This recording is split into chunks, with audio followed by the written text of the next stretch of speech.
Oi pessoal, tudo bem com vocês? Eu me chamo Isabela, estou aqui hoje para apresentar para vocês, juntamente com a Júlia e a Maria Clara, um pouco sobre o procedimento especial de avaria grossa. Espero que vocês entendam e façam um bom proveito dessa nossa apresentação. Então, assim, inicialmente, o procedimento especial de avaria grossa, ele é um mecanismo legal utilizado no transporte marítimo. E assim, ele é usado para lidar com situações excepcionais de danos, né, ou perdas durante o transporte de mercadorias. Este processo, ele visa assim, determinar a responsabilidade e a compensação adequada para todos ali, né, envolvidos. A definição de avaria grossa, ela está localizada no Código Comercial, que ela diz esse respeito, que se refere a perdas ou danos extraordinários intencionalmente causados ao navio, né, causados ao navio ou à carga, com o objetivo de salvar a embarcação, a tripulação e o restante da carga de um perigo iminente. Então, assim, você encontra uma situação onde o navio ele está em perigo. Então, ele encontra ali, né, uma ameaça grave, como tempestades, incêndios, ou algum também naufrágio. E isso, assim, as medidas drásticas, elas acabam sendo ali necessárias, elas são as medidas que devem ser tomadas para preservar a embarcação e sua carga. E outra coisa, assim, uma salvaguarda da carga, né? As ações realizadas, elas não visam apenas proteger o navio, mas também ali preservar a integridade da carga transportada, evitando ainda perdas maiores. E também há um sacrifício ali intencional.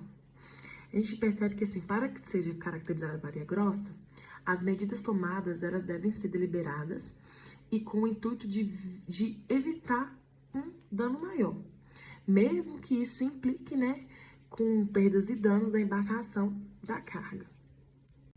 E eu também vou explicar aqui um pouquinho para vocês sobre os princípios, né, fundamentais do procedimento. O primeiro é o princípio da proporcionalidade. Então, assim, as despesas da avaria grossa, elas devem ser proporcionais aos danos sofridos e aos benefícios, né, obtidos pelos envolvidos, evitando-se, assim, excessos ou abusos. O segundo princípio é o princípio da equidade, ou seja, a repartição das despesas deve ser justa e equilibrada, levando em consideração as contribuições e os interesses de cada parte. O terceiro princípio é o princípio da cooperação. Então, assim, todas as partes ali envolvidas, elas devem atuar de forma colaborativa e transparente, né, durante o procedimento, visando uma resolução eficiente.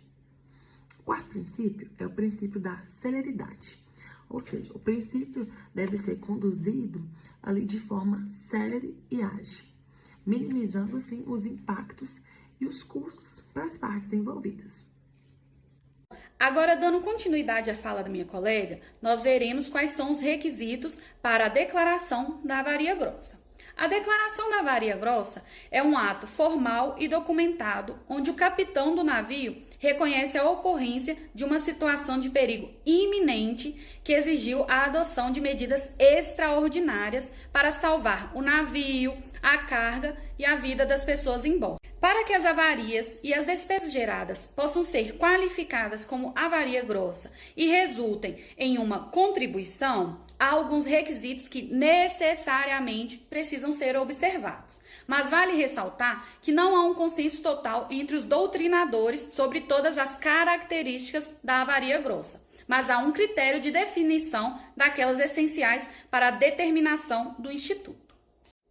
Nesse sentido, a avaria grossa ocorre nas hipóteses de danos ou despesas extraordinários decorrentes de um ato intencional e razoavelmente praticado em defesa dos interesses da comunidade marítima, em uma situação de perigo real e iminente, buscando um resultado útil. Um dos requisitos para a declaração da avaria grossa é o sacrifício voluntário. Este deve ocorrer numa situação de extraordinariedade, na qual o capitão atua deliberadamente após examinar as circunstâncias, consultando sempre que possível os principais da equipagem, de forma que os danos e os prejuízos das medidas adotadas tenham como objetivo evitar um perigo que o capitão avaliar mais grave. Como parte também dos requisitos para a declaração da avaria grossa, nós temos o perigo real e iminente, no qual a necessidade ela fica em evidência, não configurando nessa hipótese o simples fato da possibilidade da expedição marítima estar em perigo. O perigo ele tem que ser real e iminente. Um outro requisito é a segurança comum, por se tratar de um bem comum. A comunidade de interesse ela deve ser focada, não sendo admitido que o ato seja praticado com sacrifício do navio para salvar exclusivamente a carga ou vice-versa. O ato ele deve beneficiar necessariamente a ambos, a todos. Por fim, e não menos importante, é necessário um resultado útil, ou seja, deve haver o salvamento parcial ou total do interesse envolvido na expedição marítima, seja o navio ou seja a carga, não bastando um incidente menor ou uma situação de rotina. Falando agora sobre o procedimento de declaração e apuração da avaria grossa. Vale ressaltar que esse procedimento ele se encontra regulado no nosso Código de Processo Civil, o novo CPC de 2015, entre os artigos 708 e 710, caso vocês tenham interesse de acompanhar. O processo de declaração e apuração de uma avaria grossa envolve etapas essenciais para garantir a correta identificação do evento, a avaliação dos danos e a repartição equitativa dos custos entre as partes interessadas. Este procedimento é fundamental para preservar os direitos e obrigações de todos os envolvidos no transporte marítimo. Nesse sentido, o artigo 708, ele nos traz a pessoa do regulador. E quem é esse regulador? O regulador é o técnico responsável com conhecimentos específicos em avarias marítimas e que deve realizar as vistorias para fins de declarar se os danos são passíveis ou não de rateio na forma da avaria grossa, para posteriormente exigir das partes envolvidas a apresentação de garantias idôneas para que possam ser liberadas as cargas aos consignatários. O artigo 708 ainda, entre os seus parágrafos 1º e 4º, vão trazer alguns institutos que eu não vou estar lendo aqui, mas estão na tela caso vocês tenham interesse em aprofundar mais no assunto. Eu vou dar só ênfase ao parágrafo 1º, em que ele diz que, se a parte não concordar com o regulador quanto à declaração de abertura da avaria grossa, ela deverá justificar ao juiz que decidirá no prazo de 10 dias. Então, pode ocorrer também da parte interessada ali, ela discordar, ela não concordar com a declaração da avaria grossa. E nesse sentido, ela vai ter 10 dias para poder impugnar e o juiz vai ali avaliar. Dando continuidade, o artigo 709 do nosso Código de Processo Civil nos traz que as partes elas deverão apresentar nos autos os documentos necessários à regulação da avaria grossa, em prazo razoável a ser fixado pelo regulador. Estes documentos, eles fornecerão as informações para que o regulador de avarias apresente o regulamento de avaria grossa, onde constarão a massa ativa, a massa passiva, a taxa de contribuição, o que deverá ocorrer no prazo de 12 meses, que será contado da data de entrega dos documentos nos autos pelas partes. Esse finalzinho, ele está previsto no artigo 710. Por fim, finalizando aqui o nosso estudo sobre o procedimento da declaração e apuração da avaria, eu gostaria só de conceituar alguns institutos que eu possa ter falado aqui rapidamente e vocês não saibam o que significa. Nesse sentido, os valores acerca dos danos sofridos dá-se o nome de massa passiva. Massa passiva, então, são os valores acerca dos danos sofridos. O mesmo se fará com relação aos bens que foram salvos em razão das medidas de emergência que foram tomadas. Os valores que correspondem aos benefícios das tomadas de emergência se dá o nome de massa ativa. Já os cálculos que o regulador de avaria será capaz de apontar os valores e quem deverá por eles arcar se dá o nome de contribuição. E por fim, as vistorias que terão como fim reunir os dados para qualificar os danos sofridos em razão dos atos da avaria grossa. Falando agora sobre a repartição das despesas de avaria. O principal efeito da avaria grossa é criar simultaneamente um direito e uma obrigação. O direito, ele refere-se a todos os interessados na expedição marítima em serem indenizados, e a obrigação de todos contribuírem nas referidas indenização. Como bem expõe o Código Comercial, lá no seu artigo 763, ao nos dizer que as avarias são de duas espécies, avarias grossas ou comuns, e avarias simples ou particulares. A importância das primeiras é repartida proporcionalmente entre o navio, frete e carga. Então, logo após a declaração de avaria grossa, é necessário determinar como as despesas serão repartidas entre as partes envolvidas. Trata-se da aplicação do princípio da equidade, pelo qual os que se sacrificam pelo benefício geral devem ser por todos beneficiados, ou seja, em caso de indenização ou reparo, existirá uma reciprocidade de direitos e obrigações. Portanto, todos os interessados na expedição marítima deverão contribuir. Ainda, o Código Comercial, lá no seu artigo 783, determina que a regulação da repartição ou rateio das avarias grossas serão feitas por árbitros nomeados por ambas as partes. Assim, o procedimento especial pode ser instaurado por qualquer parte interessada, com o objetivo de comprovar a existência de avaria grossa, bem como para apurar a extensão do dano e a devida proporção de responsabilidade. O procedimento especial possibilitará que haja a identificação da responsabilidade de cada parte envolvida.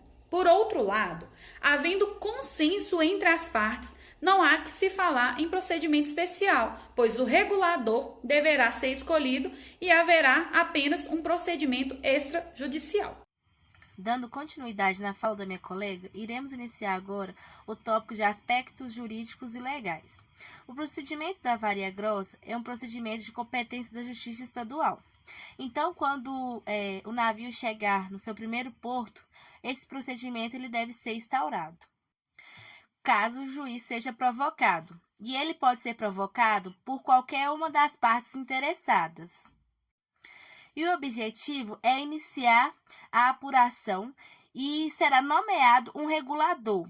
E esse regulador, ele vai cuidar de todo esse procedimento da avaria grossa.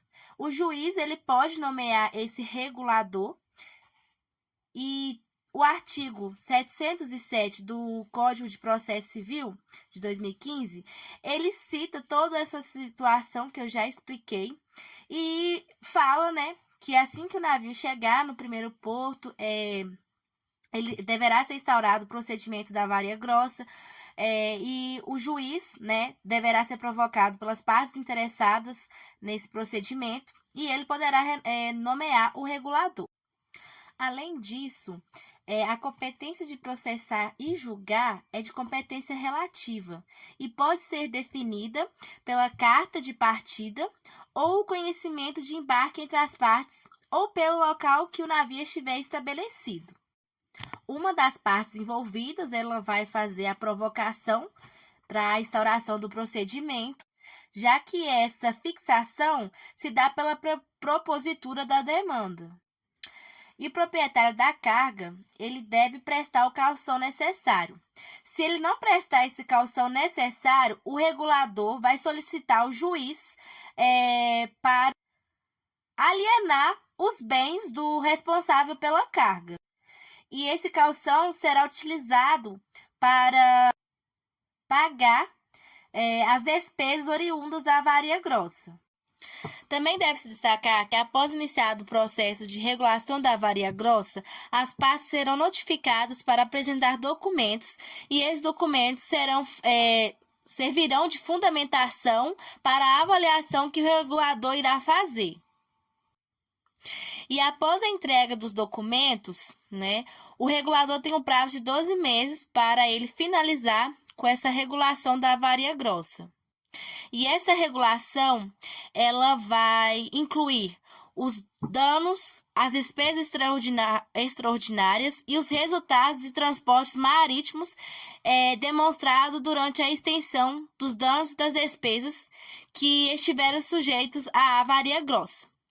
E, por fim, o valor monetário que cada parte deverá reembolsar. O Código de Processo Civil, tanto no artigo 709 quanto no artigo 710, regula essa situação do prazo de 12 meses que o regulador tem para fazer essa avaliação e essa fundamentação.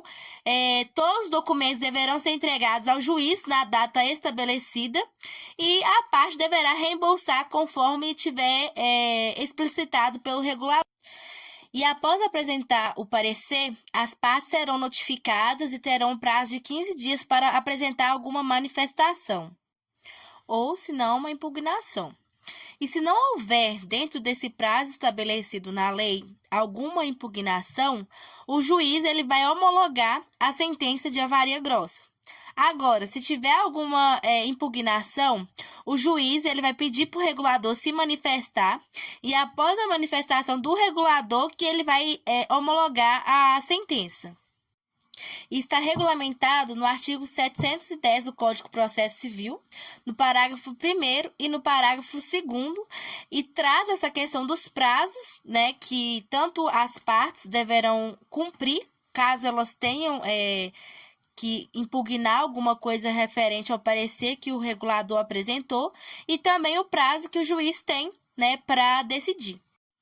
Para entender melhor o que seria a avaria, eu trouxe um exemplo fático que aborda uma situação que poderia ser usado a avaria grossa. E o exemplo é o seguinte: um navio transportando carga no convés sob o mau tempo. O capitão, ele verifica que a estabilidade do navio está comprometida e, de forma deliberada, ele fala para soltar a carga no mar.